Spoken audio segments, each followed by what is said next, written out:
केलो मेवनि में सभिनी खां वधीक मशहूरु मेवो आहे। इहो ॿारनि, तोड़े, ॿुढड़े ऐं बीमार माण्हुनि लाइ बहितरीनु खोराक हुजे थो। सवाइ छातीअ जे मसइलनि जो शिकार माण्हुनि जे हर माण्हू केले खे मुख़्तलिफ़ मक़सदनि लाइ इस्तेमालु करे सघे थो। केले खे जन्नत जो मेवो बि चयो वेंदो आहे।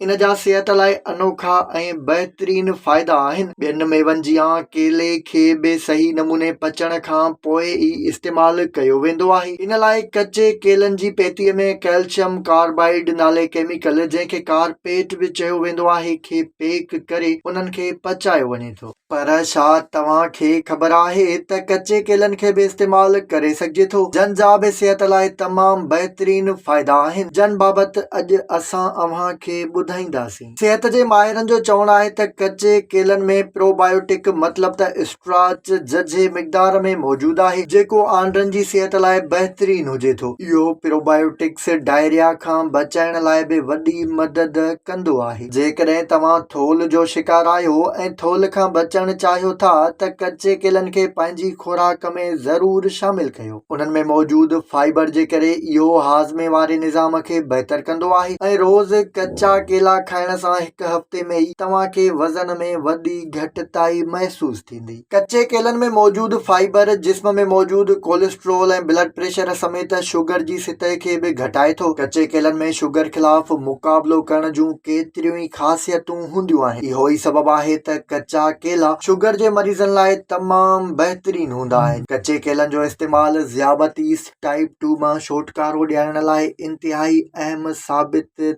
थिए थो।